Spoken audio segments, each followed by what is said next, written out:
बिस्मिल्लाहिर्रहमानिर्रहीम।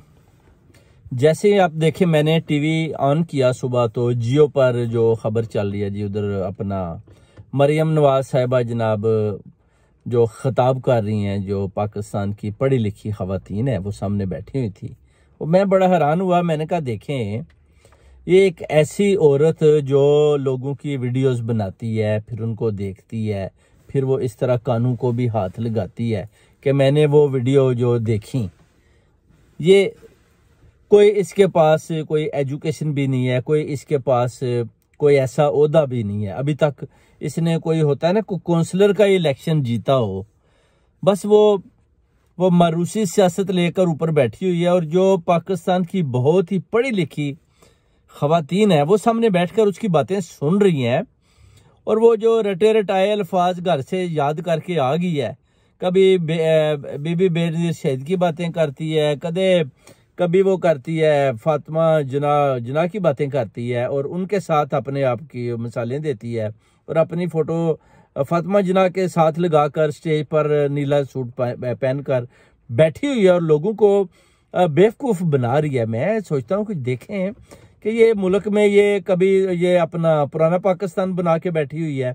और मैं हैरान हूँ वो पढ़ी लिखी खवातीन जो इस हकीकत को जानती है कि ये वो औरत है जिसने अरशद शरीफ का कत्ल करवाया, जिसने मुल्क में मुशत का पठा गुल किया, जिन्होंने मिलकर एक सच्चे प्राइम मिनिस्टर को पीडीएम के जरिए और स्टेब्लिशमेंट के चंद काली बेड़ू को साथ लगाकर उसको नीचे उतारा।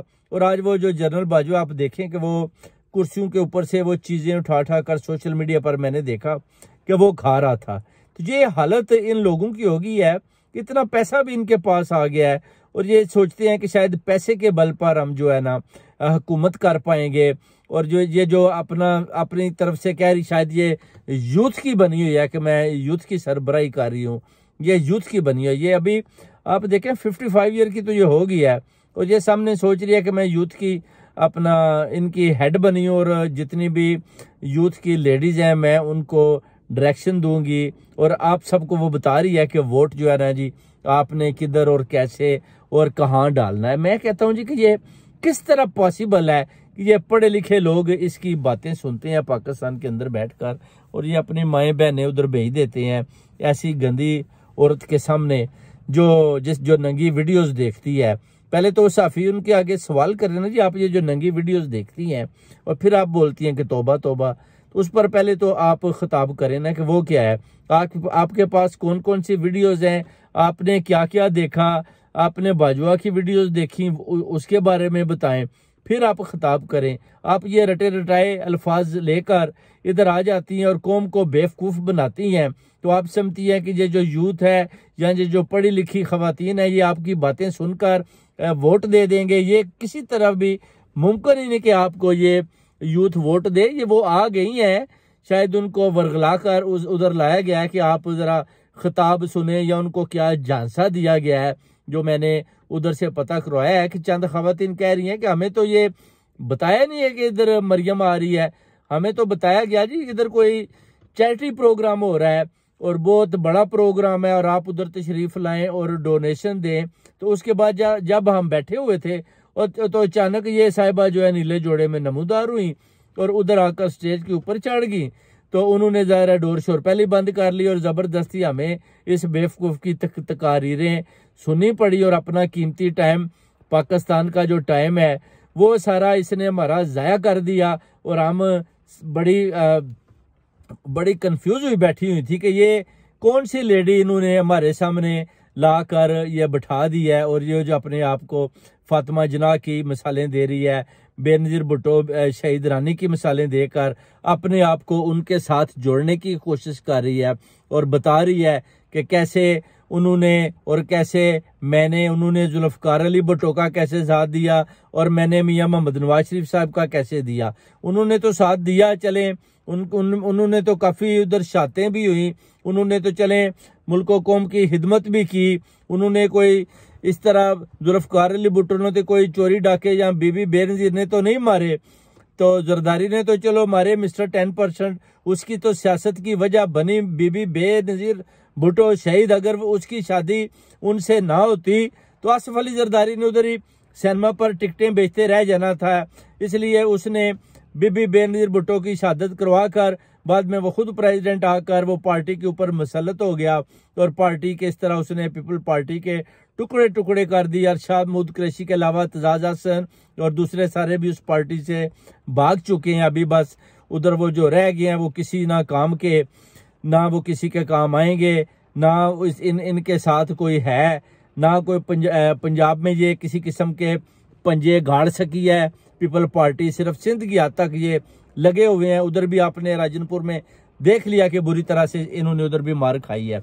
और मैं ये कहता हूँ जी कि ये इधर से ये PMLN की लेडी साहिबा जो मरियम साहिबा जो अरशद शरीफ का कत्ल करवा कर जो इधर स्कॉटलैंड यार्ड को मतलूब हैं, और वो उनके फोन से अरशद शरीफ का जो वीडियो है जिस पर वो तशद्दुद हो रहा है वो भी इनके पास है। वो स्कॉटलैंड यार्ड को भी चाहिए, इनको चाहिए वापस आए और वो वीडियो उनको दें जो उनके पास फोन में है, ताकि इनकी पूछ पड़ताल। और ये उधर बैठकर बड़े आराम से कौम को बता रही हैं, लेडीज को बता रही हैं कि वोट को इज्जत दें और किस तरह मैं अपने बाप जी मियां मोहम्मद नवाज शरीफ साहब का साथ दे रही हूँ और मुल्क कौम की मैं खिदमत कर रही हूँ।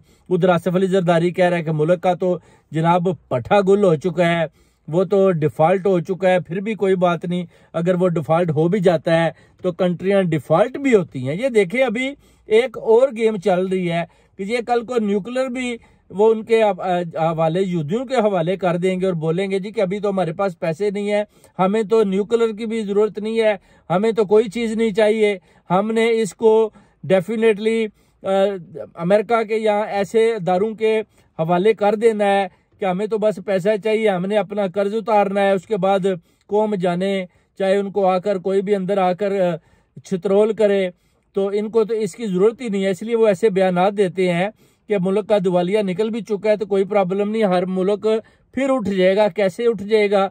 जब आपके पास आप न्यूक्लियर पावर ही नहीं रहेगी, ताकत ही नहीं रहेंगे, तो नेबर कंट्रीज आपको घर में घुसकर डेली मारेंगे। कश्मीर वाला हिसाब आपके साथ हो जाएगा। अब ये चीजें सोचने वाली हैं। आसिफ अली जरदारी चाहता है कि बस किसी तरीके से भी बिलावल भुट्टो प्राइम मिनिस्टर आ जाए, या मियां मोहम्मद नवाज शरीफ चाहता है कि किसी तरीके से भी मरियम नवाज प्राइम मिनिस्टर आ जाए और कंट्री जाए भाड़ में। हमें बस अपने बच्चों को मरूसी सियासत करवानी है, एक दफा इनको प्राइम मिनिस्टर बनाना है, उसके बाद देखेंगे कि पाकिस्तान का क्या बनता है। अगर पाकिस्तान का खिता खत्म भी हो जाता है तो नो प्रॉब्लम, हमने इधर से इतनी चोरियां और डाके और कत्ल करवा लिए हैं। अगर हम इस मुल्क से पहले ही निकले, हम तो अपने बिजनेस और सब कुछ लंदन में कर रहे हैं, तो हमें तो पाकिस्तान की जरूरत भी नहीं है जो इनकी सोचें हैं। तो मैं पूछता हूं कि ये जो मलका बरतानिया, ये जो मरियम नवाज, ये जो अरशद शरीफ की कातला इन्होंने उधर खिताब के लिए बैठाई हुई है, और ये जो कौम और पाकिस्तान की पढ़ी लिखी खवातीन जिन्होंने अपने जिंदगी के इतने अच्छे लम्हात स्कूलों, कॉलेजों, यूनिवर्सिटियों में गुजारे, पढ़ी लिखी हैं, ये एक बेवकूफ की कैसे और किस तरह तकारीर सुन रही है, ये जो उल्टी सीधी बातें बता रही है, ये उसको कैसे कैसे सुन रहे हैं, उसको आगे से जवाब क्यों नहीं देते कि आपके पास तो एक काउंसलर की भी सीट नहीं है, आप मरूसी सियासत करके आपने हमें धोखे से बुला के आप इधर हमें खिताब में बता रही हैं। आप कभी फातिमा जना के साथ अपने आप को लगाती हैं, कभी कहती हैं जी कि आप बेनजीर भुट्टो की तरह हैं, कभी आप मलका बरतानिया का बोल देंगे, कभी आप लेडी डियाना का बोल दोगी। सब कुछ जो आप ये किरदार कुशी कर रही हैं, और आप साथ इमरान खान साहब को फितना करार दे रही हैं, और आप इमरान खान का जिक्र करके अपनी सियासत को चमका रही हैं। अगर आपकी लाइफ में से इमरान खान को निकाल दिया जाए तो आपकी तो सियासत ही खत्म हो जाती है मोहतरमा। और आप ये जो ड्रामेबाजियां कर रही हैं, आप सोचते हैं कि शायद कौम इस तरह आपको वोट दे देगी, तो ये बिल्कुल मुनासिब ही नहीं है। आपको ये पता चल जाएगा जब वोटिंग शुरू होगी। इलेक्शन का आप ऐलान करें और देखें आपका कैसे सारी कौम मिलकर दिवालिया निकालती है, और किस तरह आप पाकिस्तान से भागने की भी कोशिश करेंगे तो आपको नहीं भागने दिया जाएगा। जो लंदन में बैठे हैं वो इधर अरशद शरीफ के कत्ल में पकड़े जाएंगे, जो आप पाकिस्तान में बैठी हैं उधर भी JIT दोबारा बनाकर आपको इधर भी गिरफ्तार करवा लिया जाएगा। उसके बाद आपकी सारी उम्र जेलों में गुजरेगी, और फिर आपको पता चलेगा कि स्त्री फ्राई पैन से होती है या चावल जो है वो किस तरह पकाए जाते हैं। इस तरह की जो आप वारदातें कर रही हैं पाकिस्तान के साथ, इस तरह की जो आप डाके डाल रही हैं पाकिस्तान के साथ, इस तरह जो आप मोशत के साथ डाके डाल रही हैं, मोशत का बुरा हाल कर रही हैं आप सारा खानदान मिलकर, शहबाज शरीफ, नवाज शरीफ और आप सारे जितने भी मिले हुए हैं, मुल्क का आपने पठा गुल किया और आप समझते हैं कि हम लोग आपकी बातों में आ जाएंगे। मुल्क चेंज हो चुका है, इंशाल्लाह ताला लोगों में शऊर आ चुका है। आप देखेंगे कि जब इलेक्शन होगी आपको किस तरह बुरी तरह उधर से इंशाल्लाह हार होगी। अगर आप बोलते हैं कि आप 2 साल की और एक्सटेंशन ले लेंगे कि आपको हाफिज जी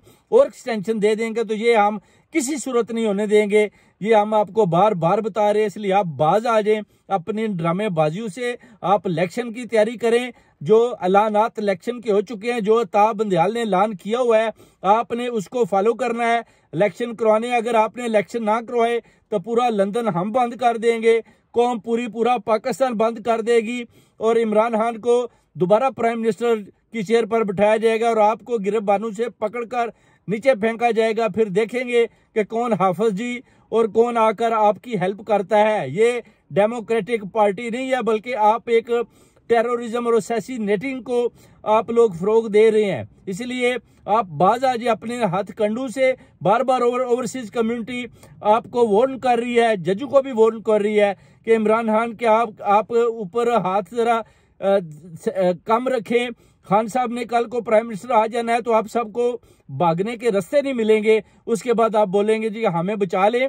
अभी खान साहब भी बड़े जहरीले हो चुके हैं, जितना आप उनके ऊपर जुल्म करेंगे आपको उनका जवाबात देने पड़ेंगे। और आप जब देखेंगे कि वो प्राइम मिनिस्टर आ गए तो फिर हम आपको पकड़ पकड़ कर उनके सामने लाएंगे और आप सबको वो जो आपने उनके साथ जुल्म और ज्यादतियां करेंगे आपको उनके जवाबात देने पड़ेंगे। चाहे आप जजिज हों, या आप काली बेड़े हों, या आप हाफिज हों, कोई भी हों, आप सबको पकड़कर खान साहब के सामने लाएंगे और वो आपका एहतसाब करेंगे बड़े अच्छे तरीके के साथ। फिर आपके ऊपर भी 70, 71, 72 जेली केसेस जैसे आपने इमरान खान साहब के ऊपर बनाए हैं, इस तरह बनाकर आपको भी कोर्टों में इसी तरह जलील किया जाएगा। फिर देखेंगे जिस बाजवे का भी कोर्ट मार्शल करेंगे, इसके ऊपर भी 90 से 92 केसेस बनाएंगे ताकि ये ना तो पाकिस्तान से भाग सके और दुबई से भी इसको पकड़ कर लाएंगे और इसका कोर्ट मार्शल भी कराएंगे। आपको भी पता है कि ये भागा हुआ है, जो 12 अरब डॉलर ये लेकर भागा हुआ है, वो भी इससे वसूल करेंगे। उसके बाद ये देखेंगे कि आप जैसे ये कुर्सियों से चीजें उठा कर खा रहा है, ये खाना भी भूल जाएगा, बाकी सारी जिंदगी इसकी इसी तरह धक्के खाते गुजर जाएगी। और इससे आप सारे जितने भी स्टैब्लिशमेंट वाले हैं, जितने भी हाफिज जी हैं, जो भी हैं, बरसर इक़्तिदार हैं, नहीं है, आप इससे ये सीखें। आप इससे ये सीखें कि आप देखें कि बाजुआ का क्या हाल हुआ है। इसी तरह अगर आप इससे ये नहीं सीखेंगे तो आपका भी कल को यही हाल हो। अगर आप चाहते हैं कि कौम आपको इस तरह गालियां दे, तो आपको ये पता होना चाहिए कि आपको हक और सच के साथ खड़ा होना है, ना कि आपने जालिम और यजीद के साथ खड़ा होना। मुल्क के साथ आपने इस तरह वफादारी का सबूत नहीं देना। तो हम सारी कौम जानते हैं कि आप लोग क्या कर रहे हैं, इसलिए अपने आप को ठीक करें, इमरान खान को उसका साथ दें। वो एक सच्चा लीडर है, पूरी कौम इसलिए उसके साथ खड़ी है, पूरी ओवरसीज कम्युनिटी उसके साथ इसलिए खड़ी है। और मैं भी हक और सच के साथ खड़ा हूं और खान साहब भी हक और सच के साथ खड़े हैं। इंशाल्लाह हम मिलकर अरशद शरीफ का कत्ल भी ढूंढेंगे, इन सब चोरों, डाकू और कातलों का मुकाबला करेंगे और देखेंगे कि ये कितनी दूर भागते हैं। इंशाल्लाह फतह हमारी होगी। पाकिस्तान जिंदाबाद। मेरे YouTube चैनल को फॉलो करें, इंशाल्लाह सब्सक्राइब करें और आपको इंशाल्लाह जो भी नई अपडेट होगी मैं वो आपको बताता रहूंगा अरशद शरीफ के हवाले से। खुदा हाफिज।